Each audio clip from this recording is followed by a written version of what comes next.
Good evening Anusha from Jharkhand Ranchi Manda. एक film है जिसके बारे में मैंने पहले ही चर्चा की है और कुछ कुछ इंस्पिरेशनल फिल्म मैं बनाया करता हूँ क्योंकि इस फिल्म का मेन उद्देश्य है डेडलाइन कि कभी भी किसी काम को करने के लिए एक डेडलाइन बनाएं, तब जाके आप लाइफ में आगे बढ़ेंगे। अदरवाइज ये थोड़ा मुश्किल है। मैं किसी भी काम को करता हूँ तो पहले बनाता हूँ डेडलाइन। इस पिक्चर की सबसे खासियत है ना कि 24 आवर का डेडलाइन मिलता है भारतीय गवर्नमेंट को। ठीक है कि भाई आप मतलब इतना देर में पैसा पहुंचा दें, 1500 करोड़ रुपया और एक भागने के लिए सिर्फ। ठीक है। अब इसके बारे में मैं पिछले बताया हुआ, अभी देखिए इसमें क्या होता है एक्चुअली। हमारे यहाँ पर महान अभिनेता जो है अजय देवगन जी रहते हैं और साथ में सुनील शेट्टी जी। अब संजय अजय देवगन जी जब बिल्कुल उनको ऐसा लगता है, अजय अजय देवगन जी को वो जेल में रहते हैं, ऐसे करके मतलब सिर किए हुए पूरा बाल बढ़ा हुआ रहता है। और जब बाल बढ़ा हुआ रहता है तो वो मतलब कुछ ड्रग्स लेते हैं, दवा, और दवा लेते हैं ना तब जाके वो हर उनको दौरा पड़ता है और 6 घंटा 8 घंटा में वो मतलब फिर से दवा की जरूरत पड़ती है। तो हमारे अकरम जी, सुनील शेट्टी जी, वो एक पुलिस ऑफिसर रहते हैं और बोलते हैं कि इस काम में कोई मेरी मदद कर सकता है हमारी, तो वो रजत है। तो लोग बोलते हैं कि ये रजत क्या मदद करेगा, वो तो बेवजह जिंदा है, बेवजह जिंदा है। लेकिन उसके बाद मतलब बहुत सी चीजों को करने के बाद फाइनली रजत जो है वो उस मिशन में जाने के लिए तैयार रहता है। उनकी जिससे शादी होने वाली होती है, सपना, सपना जी उन्हें समझती है देशद्रोही और इसलिए बोलती है कि बताना भी मत कि मैं जिंदा हूँ। लेकिन किसी गद्दार ने वहाँ फोन कर दिया था आइसोलेशन जेल में कि हवाई कि मतलब वो लोग आने वाले हैं, सारे कमांडो मारे जाते हैं, मिसाइल छोड़ने वाले लोग रहते हैं। वहां पर दिखाता है deadline 4 our, deadline 4 our.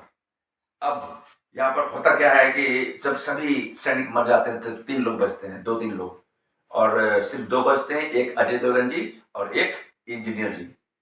Engineer missile को फेल करने के लिए, राइट।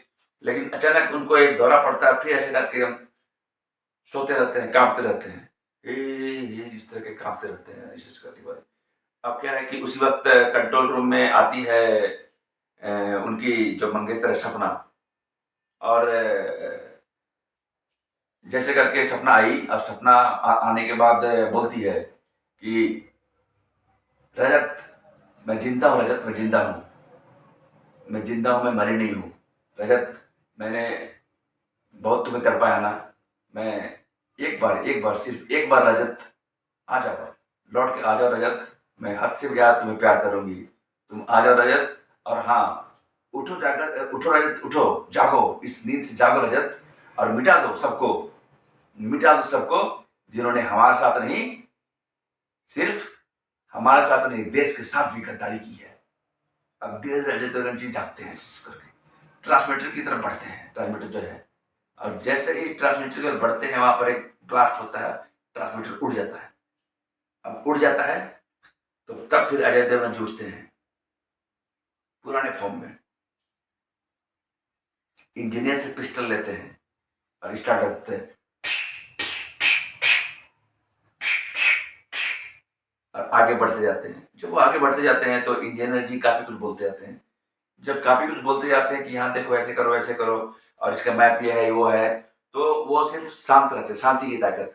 इंजीनियर जी उन्हें जब देते हैं उनके कागज, कागज को फाड़ के फेंक देते हैं और खामोशी से आगे बढ़ते जाते हैं अपने लक्ष्य को, मिशन। वहां दिखाता है डेडलाइन 2 आवर, फिर आगे बढ़ते जाते हैं और सब मिसाइल को फेल करते हुए, और अंत में जब दिखाता है डेडलाइन 30 मिनट्स, डेडलाइन 30 मिनट्स, तो इंडियन गवर्नमेंट जो बोलती है कि चलो अब तो पैसा भेजना ही पड़ेगा उनको, है ना। और उन्हें कहा जाता है ना कि जैसे ही मतलब आपका डेडलाइन ओवर हो जाएगा तब आप लोग एक धुआं छोड़ देना ऊपर से। अंत में सब कुछ करते हुए हमारे महान अभिनेता अजय देवगन जी ने सब कुछ वो फिनिश कर दिया और उसके बाद फिर डेडलाइन के लिए हवा छोड़ दिया। क्या सीखा? शिक्षा। शिक्षा मिलती है कि हमें एक डेडलाइन बनाना चाहिए और उस डेडलाइन के बाद डेडलाइन को जो है ना अपने लाइफ में ले आना चाहिए और आगे बढ़ते जाना चाहिए। एक लक्ष्य लीजिए, मैंने पहले ही कहा है, और उसके पीछे सब कुछ लगा दीजिए। अगर जीत गए तो क्या कहलाइएगा? लीडर, और हार गए तो अच्छे मार्गदर्शक। मैं सैल्यूट करता हूँ हमारे महान अभिनेता अजय देवगन जी को और जिन्होंने इस फिल्म को बनाया है, और एक बहुत ही मतलब ये मोटिवेशनल मूवी है। और ज़िंदगी में कभी भी टेंशन नहीं लेना है। चलिए, गलतियाँ इंसान से होती है, लेकिन हाँ, जिस दिन आप उस रजत से यह रजत बन जाएगा ना, उस दिन क्या होगा, आप दिखा देंगे कि आप हैं कौन। और हमारे यूथ को मैं बार-बार कहता हूँ, यूथ को स्ट्रॉन्ग होने की ज़रूरत है, और जब यूथ स्ट्रॉन्ग होंगे ना, हमारा देश स्ट्रॉन्ग होगा। हमारा देश स्ट्रॉन्ग होगा, तो हम लोग एकदम डेवलप्ड कंट्री में आ जाएँगे, और इसके लिए हम युवाओं को जागने की ज़रूरत है। मिलते हैं नेक्स्ट वीडियो में। हँसते रहिए, खुश रहिए, मुस्कुराते रहिए, खुशियाँ बाँटिए। Thank you. जय हिंद, जय भारत।